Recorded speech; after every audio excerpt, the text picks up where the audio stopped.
Qadrli kuzatuvchilarim, barchangizga assalomu alaykum. Yangi vlogimda ko'rishib turganimdan benihoya xursandman. Barchangizni kirib kelayotgan Qurbon hayiti bilan tabriklayman va dunyodagi ezgu tilaklarni sizga tilab qolaman. Bugungi sayohatimiz O'zbekistonga bo'ladi. O'g'lim bilan birga so'mkalarni tayyorlab yo'lga chiqib oldik. Qizim bizni aeroportga tashlab qo'ydi, kofelarni olib ichdik va Ratatouille multigini tomosha qilib yo'limizda davom etdik. Hozir bizga kechki ovqatni berishyapti. Mana ujinimiz keldi, ovqatlanamiz va uyquga ketamiz. 8 soat uxlab turdik. Tursak nonushta payti ekan. Mana bizga shirin nonushtalarni olib kelishdi. Aeroportda 4,5 soat kutdik. Keyingi samolyotga ham chiqib oldik, lekin keyingi samolyot 4,5 soat shunaqa qimillashda davom etdi. Bilmayman sababi nima, kim bilsa yozib yuborsin.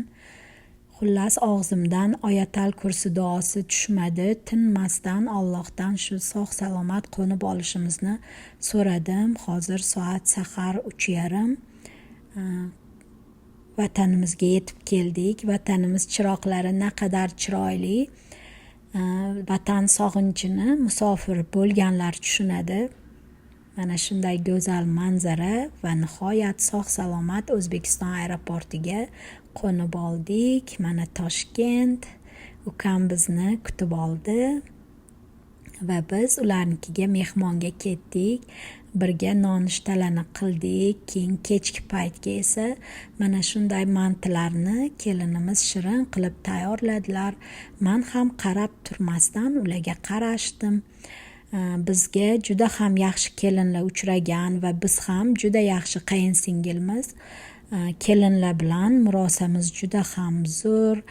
Kelinlarimiz ham juda yaxshi. O'zbekistonga tashrifimizning asosiy sababi jigarlarni ko'rish, bolani qizil pasportini yangilash bo'ldi. Bellissimoga kirib, Bellissimodan pizza yedik, keyin uydagilarga Safiyadan shirinlik olib, uydagilar bilan ko'rishdik. Onajonimlar bilan kechki Tashkent City'ni mazza qilib tomosha qildik. Keyingi 3 yilda O'zbekistonda o'zgarishlar juda ham katta. Shahar shunaqa chiroyli, xuddi chet eldisiz. Va biz mana sirk atrofi, oq masjidlarni tomosha qildik. Marojnilarni yedik. Tug'ilgan kunni nishonlashga keldik. Bu yerda jiyanimni tug'ilgan kunini nishonladik. Tashkent City Sirali restoranida va onajonimlarni sevimli shirinliklardan yeb ko'rdik. Kechki manzara mana shunday, juda ham chiroyli. Hamma yoqda fontanlar. Qandaydir O'zbekistonda men uchun xotirjamlik borday tuyuladi. Sizga bilmadim qanaqa, lekin menda shunaqa. Bu yerda mana shunday shirin jiyanchamni ham katta bo'lganda ko'rdim. U shunaqa asal, shu yerda videosi qolishini xohladim. Bolajonlar mazza qilishdi. Keyin bir metroga tushaylik dedim. Metro salqingina mazza. Toshkent to'la odam. Bugun va nihoyat Toshkentdagi uyimizda qolamiz. Ertasi kuni pochcham o'tib qoptilar, ularni so'rab bordik. Keyin Chorsuga tushdik. Chorsu bozorga ketishda mana shunday chiroyli shaharcha barpo etilibdi. Bu yer shunaqa chiroyli. Milliy magazinlar, milliy binolar. Undan keyin esa ertasi kuni Chustga yo'l oldik. Chustda qaynonamlar borlar, Chustda ham uyimiz bor. Qarindosh urug' deganday Chustga qarab ketdik. Mana qaynonamlarga yo'ldan yangi issiqqina Qo'qon patirlardan oldik. Yetib keldik. Ovsinim mana shunday oshlar bilan kutib oldilar. Ertasi kuni bozorga chiqdik. O'g'lim holi jonimga qo'ymay jo'ja berdi edi. Bozorga tushdik. Jo'jalarni ko'rdik. Quyonni ko'rib qoldik. Shunaqa chiroyli. Keyin quyoncha ham ogimiz kelib qoldi. Uyga bozordan ikkita jo'ja va quyonlar bilan qaytdik. Uylar changib yotgan ekan, hamma yog'i artib tozaladik. Oshxonam shunaqa chiroyli, sog'indim, lekin ovqat pishirishga vaqt bo'lmadi. Qaynonamlar bilan har kun birga mazza qilib uxladik. Ertasi kuni singlim mehmonga chaqirdi. Borib singlimnikida mehmon bo'ldik. Uni gullari shunaqa chiroyli. Nima ovqat qilay dedi. Mayli, suyuq ovqat bo'lsin dedik va shirin sho'rvalarni solib qo'yibdi. Ularnikida ovqatlanib ertasiga tish doktoriga bordik. Tishlarimni tuzattirdik. O'g'limnikini ham tekshirtirdik. Ertasi kuni ovsinim uylariga chaqirdilar. Yangi uylar muborak bo'lsin. Shunaqa chiroyli nasib qilsin, yaxshi to'ylar qilishsin.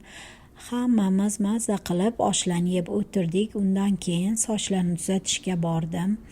Chustdagi professional soch ustasiga borib, mana shunday chiroyli qilib sochlarimni tuzatkizib oldim. Ayol kishi uchun bu juda muhim. U yerdan chiqib qornimiz och qoldi bolajon bilan mashhur restoranda birga mazza qilib shashliklarni yedik va keyingi planlarimizni belgiladik.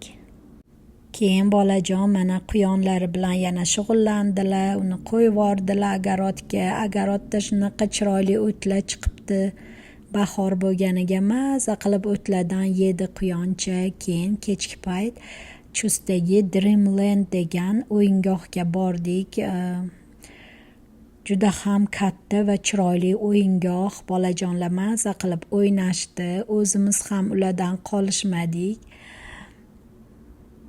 Xullas, kechki salqinda bolangizni olib borib mana shunday o'yingohlarda mazza qilib o'ynatishingiz mumkin. Yonida esa shunaqa chiroyli restoran ham ochishibdi. Men bundan juda ham xursand bo'ldim. Qorningiz och bo'lsa ovqatlanasiz va bolangizni o'yingohga olib kirib ovqatlantirasiz. Ertasi kuni quyonchani singlimga berishni xohladik. Endi quyonchani singlimni bolalari katta qilishadi. U yerdan chiqib qabristonga bordik. Dadamni dadalari va ukamni qabrlarini ziyorat qilib, Qur'on tilovat qildik. Har doim borsam bu ishni albatta amalga oshiraman. Keyingi vloglarda ko'rishguncha.